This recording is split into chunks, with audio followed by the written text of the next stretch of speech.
Cheikh Omar ñu wax ci beneen dossier koo xamante ni turam lëmbe woon na loolu réew mi ci ay jamono di le sénateur Jérôme Bandiaky ñu ñuy xamal rek ni information judiciaire ouverte ci cadre maanaam ci affaire boobu noonu daal dinañ koy clôturer ñu ñuy xamal itam ni les 3 mises en cause sont placées sous mandat de dépôt sont fixées sur leur sort. Le doyen des juges a en effet envoyé devant le tribunal correctionnel 2 d'entre eux.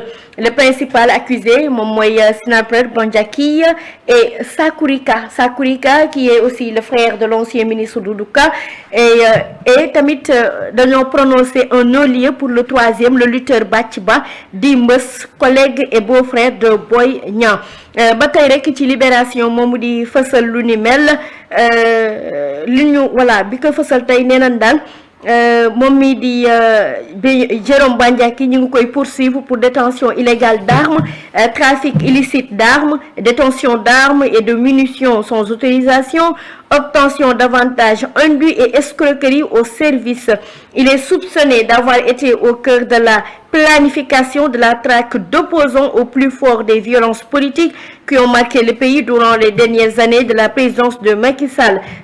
Concernant Sakourika, lui, il est visé pour détention d'armes et de munitions sans autorisation et trafic illicite d'armes. Cheikh Omar, finalement, dem nañ correctionnel. waaw d'abord maa ngi dégg ngay prononcé lay wax sniper. Sniper donc mooy tireur d'élite. Oui. Non, au-delà de sa personne, qu'est-ce qui a permis à Jérôme Bandiaky d'être au cœur du dispositif sécuritaire de l'État? Ça, c'est une question que moi je me pose et c'est une question très légitime. Comment Jérôme Bandiaky a pu se procurer logement de fonction bu état bi moom ci patrimoine état? Ensuite dañ ko doon gis mu doon ànd ak léeg-léeg ak ay alkaati wala kon lan moo nekkoon ci ginnaaw ak kan moo nekkoon ci ginnaaw ba mu mën a am sañ-sañu mën a occuper logement de fonction boo xamante ni c'est dévolu aux fonctionnaires de l'État? Comment il a pu être dans le dispositif sécuritaire? Donc ça c'est un problème bu ñu war a régler ba pare. Beneen bi cité nañ ko ci yu bëri parce que ci événement yi Dame Mbodj mu wax na dañ ko dóor ay balu fetal mu am caméra de surveillance yi nga xamante ni moom moo nekk Radisson mu defoon plainte jëmale ko ci moom tudd nañ ko ci yu bëri ci ay boom ak ci ay faat. Maintenant li nga wax ni ne dañ ko yóbbu correctionnel mais dafa am fait yu ñu koy toppee. Journal bi li mu bind ci suuf yëpp ne waa cité nañ ko ci li ñu doon boom ak yooyu lii ma dégg nga wax toppaguñ ko ci lan laa fi dégg ci luñ koy toppee mooy détention illégale, maanaam yor na ngànnaay te amul autorisation buy tax muy yor ngànnaay bu ànd ak munition. bàyyil deuxième bi du li laay waxati deuxième bi baax na rek ñu wax ko ci wàllu trafic d'armes. Parce que loi bi dafay interdire échange ci ay ngànnaay. Troisième bi lan lañ wax dafa utiliser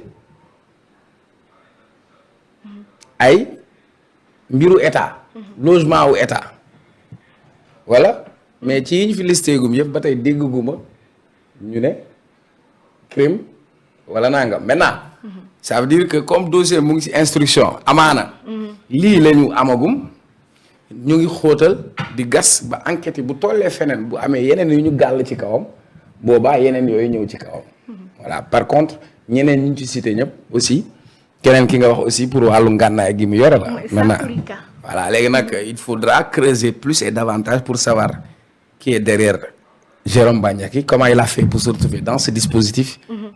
ñan ñoo nekkoon commanditaires yi fan lañ ko yebal ak fu ñu ko yónni ak ku ko yónni. mais Cheikh Omar mais tey correctionnel bi mu dem xam nga institution la nekkoon. waaw institution léegi mu dem correctionnel. léegi ci wàllum yoon yan moo ci lan moo ko ci mën a fekk duñ ciy xaarandi. waaw mais non c'est-à-dire dafa am ay faits yoo xamante ni buñ la ci toppee. correctionnel lay dem quoi maanaam ci buñ la ci waree àtte. correctionnel lañ la koy àtte. parce que dañu considérer faits yooyu ay faits yu grave la yoo xamante ni yoon mën na la ci topp maintenant loolu moom baal ba Pa Moussa ñëw. nga laaj ko moom dina ci sawar dégg. déedéet gisuma Pape Moussa man yow daal laa gis mais itam beneen dossier judiciaire Farba Ngom dafa décider dàqalindi lépp luy visite fële ca kaso ba. waaw. yàlla na ko yàlla may jàmm. yàlla na ko yàlla may wér. yàlla bu ko dara jot. ba nga xamante ni mu ngi war a jàkkaarloog yoon.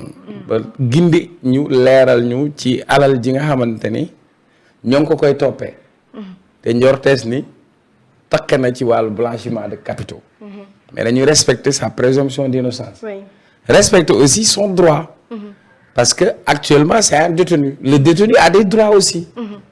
Parmi ces droits détenu bi su ko neexee mu ne je reçois pas de visite. su ko neexee nit ñëw mu ne la du ma la recevoir donc loolu moom warul poser problème quoi maintenant xam naa dafa yërëm mbokkam yi rek parce que nar a jógee chaque jour aañam dugg si horaire bi wàcc ñëw seet si ko Rebeuss day xaw metti xam naa loolu la rek pour mu yombalal leen ko rek waaw.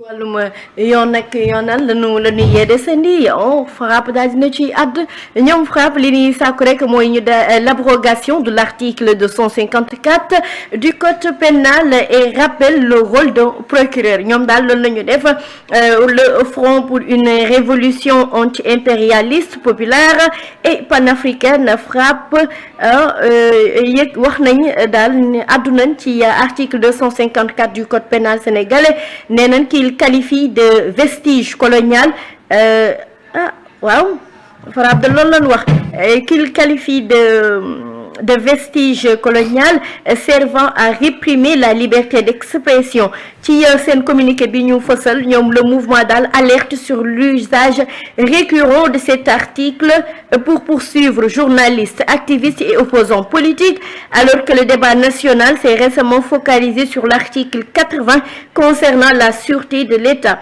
FRAPP affirme que l'article 254 est en réalité l'outil le plus utilisé pour museler les critiques du pouvoir ba tey ñoom FRAPP ay addu nee na daal le recours systématique du procureur à cet article traduit une volonté d'intimidation et de restriction du débat public ñoom ginnaaw daal ba ñu xoolee situation réew mi ni muy doxee FRAPP mi ngi exhorte parce que FRAPP exhorte le comité ad hoc chargé. mi ngi ñaax. voilà mi ngi ñaax maanaam mi ngi exhorte FRAPP exhorte le comité ad hoc chargé de la mise en œuvre des recommandations des assises de la justice à inscrire l'abrogation de l'article 254 parmi les priorités législatives.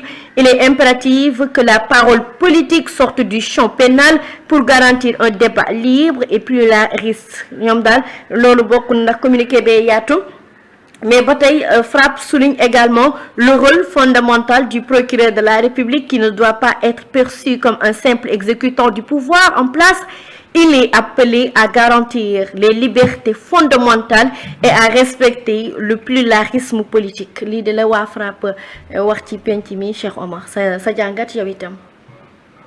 waaw frappé na rek ci lim doon frappé xam nga pour écrire un texte on fait une saisie on frappe d'abord il faut